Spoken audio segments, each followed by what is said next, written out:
മുഹമ്മദ് ഷമ്മാസ്, നോക്കൂ, ഇവിടെ ഇപ്പോൾ പ്രധാനമന്ത്രി പാലക്കാട് BJP ഏറ്റവും സാധ്യത കൽപ്പിക്കുന്ന മണ്ഡലത്തിലേക്കാണ് എത്തിയത്. വലിയ രീതിയിൽ പ്രവർത്തകർക്ക് ആവേശം നൽകിക്കൊണ്ടാണ് പ്രധാനമന്ത്രി ഇന്ന് മടങ്ങിയിരിക്കുന്നത്. അവിടെ രാഹുൽ മാങ്കൂട്ടത്തിൽ വിഷയം ഉൾപ്പെടെ ചൂണ്ടിക്കാട്ടിക്കൊണ്ട് കോൺഗ്രസിനെതിരെ കടന്നാക്രമിക്കുന്ന മുഖ്യമന്ത്രിയാണ് നമ്മൾ കണ്ടത്. UPA സർക്കാർ നൽകിയതിനേക്കാൾ കൂടുതൽ സഹായം കേരളത്തിന് നൽകിയിട്ടുള്ളത് തങ്ങളാണ് എന്ന അവകാശവാദം ഉന്നയിക്കുന്നു. കോൺഗ്രസിനെ എല്ലാ തരത്തിലും ആക്രമിച്ചുകൊണ്ടുള്ള സമീപനം പ്രധാനമന്ത്രി അവിടെ സ്വീകരിക്കുകയും കോൺഗ്രസ് ഉയർത്തിയ ഡീൽ ആരോപണത്തിന് അത് ഭയപ്പാട് മൂലമാണ് എന്ന് മറുപടി പറയുകയും ചെയ്തിരിക്കുകയാണ്. പാലക്കാട് ഉൾപ്പെടെ നിങ്ങൾ ഡീൽ ആരോപണം ഉന്നയിക്കുമ്പോൾ എല്ലാവരും ചൂണ്ടിക്കാട്ടിയത് അത് തോൽവി ഭയന്നുള്ള ആരോപണം എന്നതാണ്. അത് തന്നെ പ്രധാനമന്ത്രിയും പറയുന്നു. നോക്കൂ, ഇവിടെ ഈ വിഷയത്തിൽ പ്രധാനമന്ത്രി വരെ കടന്നാക്രമിക്കുന്നത് കോൺഗ്രസിനെയും UDF-നെയുമാണ്. ഏതെങ്കിലും തരത്തിൽ മുഖ്യമന്ത്രിയോ CPM-നെയോ അതിരൂക്ഷമായി വിമർശിക്കുകയോ കടന്നാക്രമിക്കുകയോ ചെയ്യുന്നത് നമുക്ക് എത്ര കണ്ട് അതിന്റെ ഗൗരവം നമ്മൾ മനസ്സിലാക്കിയിട്ടുണ്ടോ എന്ന് നേരത്തെ തന്നെ വ്യക്തമായിട്ടുള്ളതുമാണ്.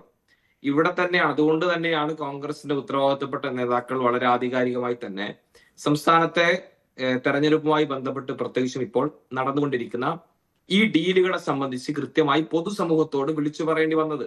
ഇത് ഏതെങ്കിലും തരത്തിൽ ഇന്നോ ഇന്നലെയോ ഒരു തെരഞ്ഞെടുപ്പ് കാലത്ത് തെരഞ്ഞെടുപ്പ് വിജ്ഞാപനം വന്നപ്പോൾ തുടങ്ങിയ കഥയൊന്നുമല്ലല്ലോ. സാക്ഷാൽ സഖാവ് പിണറായി വിജയനുമായി ബന്ധപ്പെട്ട SNC ലാവലിംഗ് കേസ് മുതൽ ഇങ്ങോട്ട് നിരവധി വിഷയങ്ങളിൽ ഈ പറയപ്പെട്ട CPM BJP കൂട്ടുകെട്ട് ഡീലുകൾ നടന്നിട്ടുണ്ട്. അത് തൃശ്ശൂർ പൂരം കലക്കിയിട്ട് തൃശ്ശൂർ സീറ്റ് ജയിച്ചെടുക്കാനുള്ള അടവ് നയത്തിന്റെ ഭാഗമായിട്ടാണെങ്കിലും ഈ പറഞ്ഞ ADGPയും RSS നേതാക്കളും തമ്മിൽ കൂടിക്കാഴ്ച നടന്ന വിഷയങ്ങളായാലും ഇവർ നടത്തിയ രഹസ്യ ചർച്ചകൾ സംബന്ധിച്ചാണെങ്കിലും ഈ പറഞ്ഞ മുഖ്യമന്ത്രിയുടെ മകളുടേത് ഉൾപ്പെടെയുള്ള പല കേസുകളിലും CMRലുമായി ബന്ധപ്പെട്ട കേസാണെങ്കിലും മുഖ്യമന്ത്രി തന്നെ പലപ്പോഴും പ്രതിക്കൂട്ടിലായ സ്വർണ്ണക്കടത്തും ഡോളർ കടത്തും മുഖ്യമന്ത്രിയുടെ ഓഫീസ് ഉൾപ്പെടെ പ്രതിസ്ഥാനത്ത് വരുന്ന രീതിയിലേക്ക് വന്ന പല കേസുകളും ഒത്തുതീർപ്പാക്കുന്നതിനുൾപ്പെടെ CPM-ന്റെയും BJP-യുടെയും അന്തർധാരയും ഡീലും ഒക്കെ വളരെ കൃത്യമായി മുൻകാലങ്ങളിൽ നടന്നിട്ടുണ്ട്. അതിന്റെ ഒരു തുടർച്ച എന്ന രീതിയിലേക്ക് തെരഞ്ഞെടുപ്പിലും അത്തരം ചില ഡീലുകൾ ഇവർ അണിയറയിൽ ഒരുക്കി തയ്യാറാക്കി വെച്ച് മുന്നോട്ട് പോകുമ്പോൾ അതറിഞ്ഞിട്ട് എന്നാ പിന്നെ അതങ്ങ് നടന്നോട്ടെ എന്ന് കരുതി മിണ്ടാതിരിക്കാൻ, അത് പൊതുസമൂഹത്തോട് വിളിച്ചു പറയാതിരിക്കാൻ കോൺഗ്രസിന്റെ UDF-ന്റെ നേതാക്കന്മാർക്ക് കഴിയില്ല. ഒന്ന്, പിന്നെ ഈ ഇന്നിപ്പോ പറഞ്ഞത് താങ്കൾ തന്നെ പറഞ്ഞു, നരേന്ദ്രമോദി വന്നിട്ട് കോൺഗ്രസ് നേതാക്കളെ കുറിച്ചും ഈ പറഞ്ഞ എല്ലാ തരത്തിലുമുള്ള അദ്ദേഹത്തിന്റെ കഴിവും ഭാഷാ ശൈലിയും എല്ലാം ഉപയോഗിച്ച് വളരെ ശക്തമായി കടന്നാക്രമിച്ചിട്ട് പോയി എന്ന്. എന്തുകൊണ്ടാണ് അദ്ദേഹം ഈ പറഞ്ഞ പാലക്കാട് തന്നെ തെരഞ്ഞെടുത്ത് ഈ രീതിയിലേക്ക് CPM-ന്റെ ഒരു B ടീമായി കൊണ്ട് തന്നെയാണ് ഇപ്പൊ BJP പ്രവർത്തിക്കുന്നത്. അവരുടെ നാവായിട്ടാണ് നരേന്ദ്രമോദി ഉൾപ്പെടെയുള്ള ആളുകൾ സംസാരിക്കുന്നത്. ഇവിടെ ഈ ചർച്ചയിൽ പങ്കെടുക്കുന്ന BJP പ്രതിനിധിയുടെയും CPM പ്രതിനിധിയുടെയും ശബ്ദം ഒരുപോലെ തന്നെ എനിക്കും ഈ ചർച്ച കേൾക്കുന്ന പ്രേക്ഷകർക്കും ന്യൂസ് 8ന്റെ പ്രേക്ഷകർക്കും തോന്നിപ്പോവുകയാണ്. കാരണം പണ്ടേതോ സിനിമയില് തിലകനും ശ്രീനിവാസനും തമ്മിൽ ഒരു ഡയലോഗ് ഉണ്ട്, ചേട്ടാ നമ്മുടെ രണ്ടുപേരുടെയും ശബ്ദം ഒരുപോലെ ഉണ്ടല്ലോ എന്ന് പറയുന്നത് പോലെ ഇവിടെ CPM നേതാവിന്റെയും BJP നേതാവിന്റെയും ഒരേ ശബ്ദം തന്നെയാണ് നമ്മൾ കേട്ടുകൊണ്ടിരിക്കുന്നത്. അത് കൃത്യമായി കേരളത്തിലെ പൊതുസമൂഹം മനസ്സിലാക്കി വിലയിരുത്തി വോട്ട് രേഖപ്പെടുത്തുമ്പോ ഈ സംസ്ഥാനത്ത് റിസൾട്ട് പുറത്തു വരുമ്പോ അത് UDF-ന്റെ സർക്കാരിന് അധികാരത്തിലേറ്റുന്നതോടുകൂടി ഇവരുടെ ഈ പറഞ്ഞ എല്ലാ തരത്തിലുള്ള പൊള്ളത്തരവും കള്ളത്തരവും ഉഡായിപ്പും ഡീലും എല്ലാം ജനങ്ങൾ ബോധ്യപ്പെടുത്തി കൊടുക്കുമെന്നുള്ള കാര്യത്തിൽ ഞങ്ങൾക്ക് സംശയമില്ല. പിന്നെ ഇവരിവിടെ സൂചിപ്പിക്കുന്നത് കേട്ടു, ഞങ്ങൾ പരാജയ ഭീതി കൊണ്ടാണ് UDF ഈ പറഞ്ഞ ഡീൽ ആരോപണം ഉൾപ്പെടെയുള്ള കാര്യങ്ങൾ ഉന്നയിക്കുന്നതെന്ന്. ഞങ്ങൾ വളരെ കൃത്യമായ രാഷ്ട്രീയം തന്നെയാണ് സംസാരിക്കുന്നത്. ആരാണ് ഇവിടെ ഒരു തരത്തിലുള്ള സ്പേസും ഇല്ലാത്ത BJP-യെ സംബന്ധിച്ച് പൊളിറ്റിക്കൽ സ്പേസ് ഉണ്ടാക്കി കൊടുക്കുന്നത്? അവർക്ക് ആവശ്യമായ വിവാദങ്ങൾക്ക് തിരികൊളുത്തി കൊടുക്കുന്ന ആരാണ്? ഇവിടുത്തെ CPM-ഉം സംസ്ഥാനം ഭരിക്കുന്ന LDF ഗവൺമെന്റും അല്ലേ? BJP-ക്ക് ആവശ്യമായ രാഷ്ട്രീയ ആയുധങ്ങൾ ഈ പൊതുസമൂഹത്തിൽ സർക്കാരിന്റെ ഭാഗമായി തീരുമാനങ്ങളിലൂടെ വിവാദങ്ങളിലൂടെ പലതരത്തിലുള്ള വിവാദ തീരുമാനങ്ങളിലൂടെ തുടക്കം മുതൽ ഉണ്ടാക്കി കൊടുക്കുന്നതിൽ CPM-നും പിണറായി വിജയനുള്ള പങ്ക് ഓരോ ഘട്ടത്തിലും എടുത്ത് പരിശോധിച്ചാൽ നമുക്ക് കാണാൻ വേണ്ടി സാധിക്കും. അത് ഇഷ്ടാനുസരണം BJP-ക്കാരന് നേരത്തെ ഒരു BJP നേതാവ് പറഞ്ഞ പോലെ സുവർണാവസരങ്ങൾ ഇങ്ങനെ ഉണ്ടാക്കി നൽകുകയാണ്.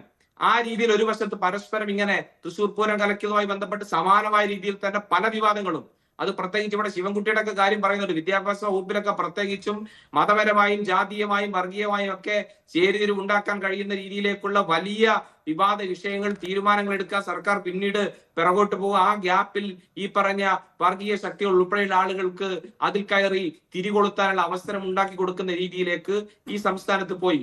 ഇവിടെ ചർച്ച ചെയ്യപ്പെടുന്നത് എന്താണ്? UDF മുന്നോട്ട് വെച്ച എന്താണ്? ഈ വിവാദവും വർഗീയതയും മതവും ഒന്നും അല്ലല്ലോ ഇവിടെ പ്രധാനമായി ചർച്ച ചെയ്യപ്പെടേണ്ടി വരുന്നത്. UDF ഈ സംസ്ഥാനത്ത് തെരഞ്ഞെടുപ്പിനെ നേരിടുമ്പോൾ പ്രധാനമായി മുന്നോട്ട് വെക്കുന്നത് LDF-നെ സംബന്ധിച്ച് ഈ പറഞ്ഞ വികസന നേട്ടങ്ങൾ ഒന്നും പറയാനില്ല. ഏത് നേട്ടാ നിങ്ങൾ പറയേണ്ടത്?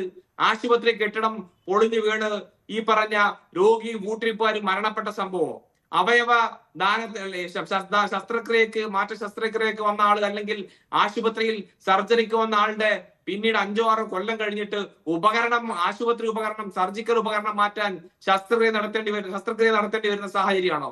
അതോ ഈ നാട്ടിൽ ഈ പറഞ്ഞ പാവപ്പെട്ടവന് ദിവസം പ്രതി വർദ്ധിപ്പിച്ചുകൊണ്ടിരിക്കുന്ന നികുതികളുടെയും കെട്ടിട നികുതിയും വീട്ടുനികുതിയും വെള്ളക്കരവും വൈദ്യുതി ചാർജ് ഉൾപ്പെടെയുള്ള ലക്ഷക്കണക്കിന് രൂപ സാധാരണക്കാരന്റെ കഴുത്തിന് കുത്തിപ്പിടിച്ച് പിഴിഞ്ഞെടുത്ത് കൊണ്ടുപോകുന്ന ഇതൊക്കെ പറയാനുള്ള അവസരമാണല്ലോ ഡീൽ പറഞ്ഞുകൊണ്ട് പ്രതിപക്ഷ നേതാവ് വഴിതിരിച്ചുവിട്ടത്. രാഹുൽ ഗാന്ധി തുടങ്ങി വെച്ചതാണ് ഡീൽ ആരോപണം. അത് സ്ഥാനാർത്ഥി നിർണയത്തിന് ശേഷം VD സതീശൻ ഏറ്റെടുക്കുന്നു, പിന്നീട് നേതാക്കൾ ഏറ്റെടുക്കുന്നു. ഇന്നും തുടർന്നുകൊണ്ടിരിക്കുന്ന ഡീൽ ആരോപണത്തിലേക്ക് ചർച്ചകൾ വഴിതിരിച്ചത് നിങ്ങളാണ്. നിങ്ങൾക്ക് ഇതൊക്കെ പറയാനുണ്ടായിരുന്നെങ്കിൽ ഏറ്റവും തെരഞ്ഞെടുപ്പിനെ സ്വാധീനിക്കുന്ന ആ കാര്യങ്ങൾ പറയുകയായിരുന്നല്ലോ ചെയ്യേണ്ടത്. നിങ്ങളുടെ ഗ്യാരണ്ടി പോലും പറയാൻ സമയമില്ലാതെയാണല്ലോ ഈ ആരോപണത്തിലേക്ക് നിങ്ങൾ വഴിതിരിച്ചുവിട്ടത്.